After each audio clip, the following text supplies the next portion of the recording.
A recent report from Turkish defense outlet Turkdef claims that South Korea's Korea Aerospace Industries briefly showcased its KF-21 Boramae fighter as a potential offering for Saudi Arabia in a company presentation. Saudi Arabia's ongoing search for a fifth-generation fighter could lend credibility to the idea that Riyadh might be considering the KF-21.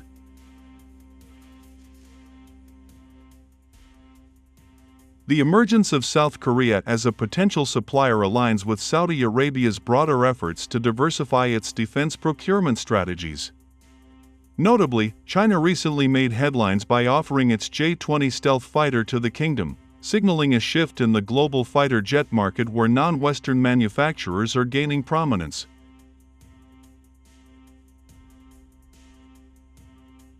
The potential interest in the KF-21 also follows reports from mid-October of last year that Saudi Arabia was evaluating Turkey's Khan fighter jet.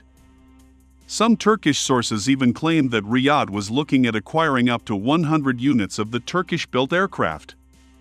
While such reports remain speculative, they highlight Saudi Arabia's apparent willingness to consider emerging fighter programs outside traditional Western suppliers like the United States and Europe.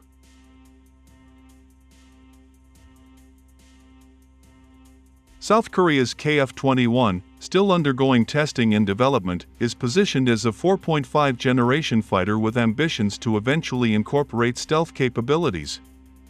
While not yet a direct peer to fifth-generation platforms like the F-35 or J-20, its advanced avionics, active electronically scanned array radar, and modular weapons configuration make it an attractive proposition for nations seeking a capable yet cost-effective alternative to established Western fighters.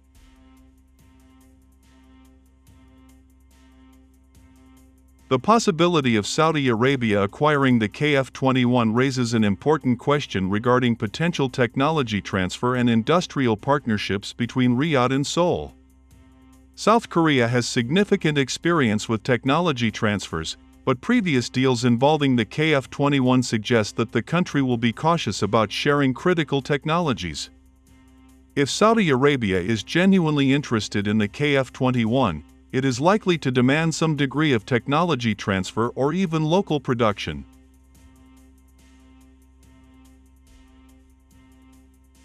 Another critical factor is that the KF-21 relies on Western technology, particularly its General Electric F414 engines.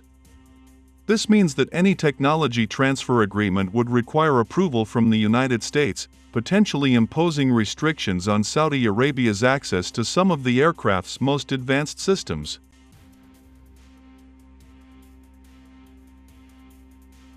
Ultimately, if a deal between Saudi Arabia and South Korea were to materialize, it would likely involve some form of industrial commitment, but a full-scale technology transfer remains unlikely.